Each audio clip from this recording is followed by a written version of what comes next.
안녕하세요, 올바름입니다. 미국 주식 이야기 중 오늘은 한 번씩 나가는 시장 분석 자료입니다. 기업의 주가 뒤에는 항상 기업의 펀더멘탈이 있고 그 기업이 미치는 어떤 매크로적인 시장 분석이라든지 이런 게 있다고 생각하기 때문에, 그렇기 때문에 미국 주식 이야기 중 하나로서 오늘은 시장 분석 자료를 만들어 본 것을 이제 공유드리는 시간입니다. 오늘은 할리데이 쇼핑 시즌에 대한 요약 분석 자료입니다. 첫 번째로 올해 블랙 프라이데이 온라인 판매는 21.6% 늘었습니다. 연휴의 5일 중에서 빅 이벤트인 양일을 기준으로 볼 때 블랙 프라이데이와 사이버 먼데이가 있겠죠.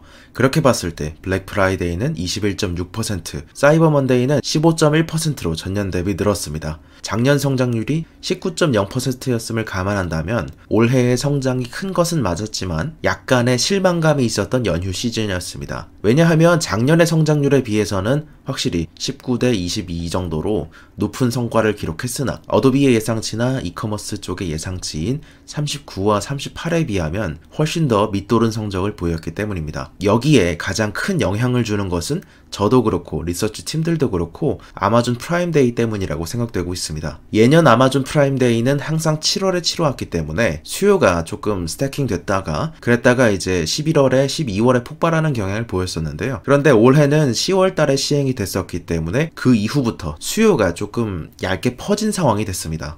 왜 그렇게 기대치가 높았느냐, 이 부분에 대해서는 아마 많은 분들이 의외로 당연한 곳에 정답이 있습니다. 예년과 더 많은 성장을 보인 해였기 때문이죠. 예를 들어서 예년에 비해 2분기는 196% 이상의 성장을 보인 해였고 3분기는 147.33% 이상의 성장을 보인 해였습니다. 보통의 1년 성장률이 15% 정도임을 감안한다면 그에 비해서 훨씬 더 가파른 적용을 보인 것이죠. 흥미로운 것은 10월달, 11월달, 3분기 말에 넘어서도 이 성장세가 조금 유지되는 측면이 강하다는 것입니다. 물론 이제 서드웨이브가 왔기 때문이기도 하겠지만 이커머스를 통한 편리함을 한번 경험하시게 되면 패턴을 바꾸기가 쉽지는 않다고 생각됩니다. 어쨌든 이렇게 기대에는 못 미쳤지만 블랙 프라이데이의 온라인 매출은 매년 성장세를 기록하고 있습니다. 그리고 올해도 그렇게 성장을 했죠. 그래서 이제는 2016년 43억 달러 수준에서 이제는 그 2배를 넘긴 90억 달러 수준이 되었습니다. YOY로 본다면 22% 성장으로 2018년에 24% 성장세에 비해서는 못 미치지만, 그럼에도 불구하고 어쨌든 아직까지 이커머스의 침투율이 높지가 않기 때문에 증가분으로 단순 계산할 때는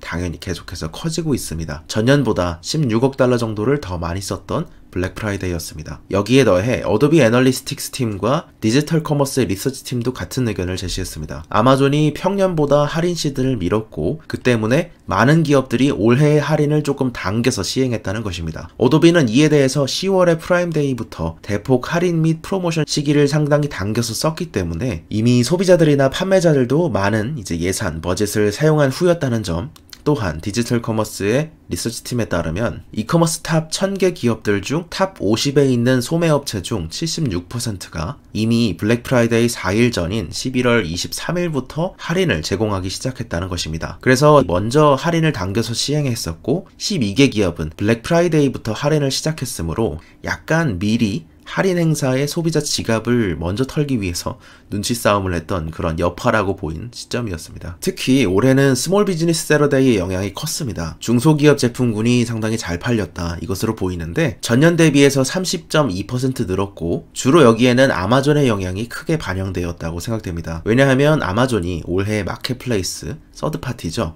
마켓플레이스의 중소기업 제품 리테일러를 대상으로 계속해서 프로모션을 1억 달러어치를 밀어주고 있다고 밝혔습니다.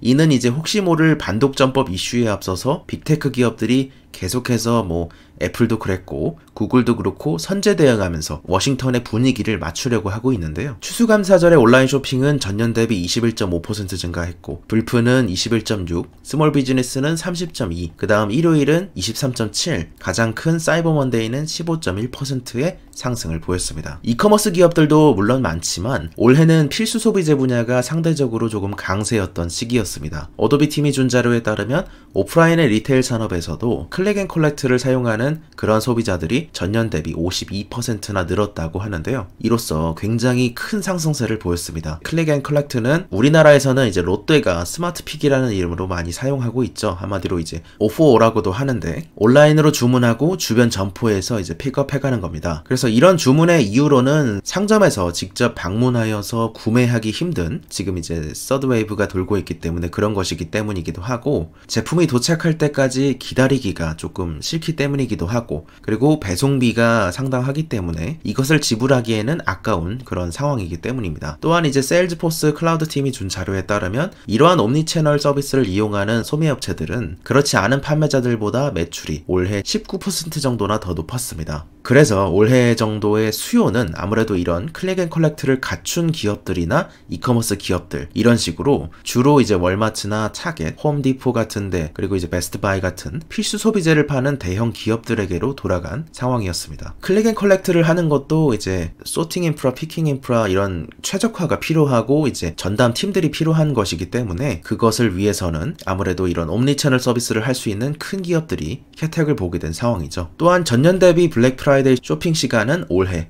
1억 1660만 시간으로 YOY 20% 늘었습니다. 옴니채널을 이용하여 클릭 앤 컬렉트를 많이 사용하였고 온라인, 아마존 같은 기업으로 주로 쇼핑을 했던 그러한 쇼핑 시즌이었습니다. 그래서 올해 사이버 먼데이, 아까의 차트를 기억하시게 되면 블랙 프라이데이보다 사이버 먼데이가 더 큼을 알 수 있죠. 여기서의 초기 8시간의 구매 행태를 조사를 했더니 이커머스의 성장세 기록은 무려 YOY가 150%인 월마트가 1위를 기록한 순간이었습니다. 이것은 이제 YOY고 성장세이기 때문에 규모가 작다면 당연히 더블업이 쉽겠죠. 그렇기 때문에 상대적으로 이제 클릭 앤 컬렉트나 이커머스 쪽으로 퓨어 이커머스를 제공하는 아마존에 비해서는 이런 볼륨이 작기 때문에 더블업을 조금 더 빨리 보였다고 생각이 되는데요. 그러나 단순하게 그렇게 해석하긴 어려운 것이 이제 보게 되면 월마트 플러스가 이번에 딜리버리 할 때 다음날 배송이라든지 다다음 날에 배송되는 그런 총알 배송을 위해서 $35의 지출을 이제는 하지 않도록 멤버십에 바꿨습니다.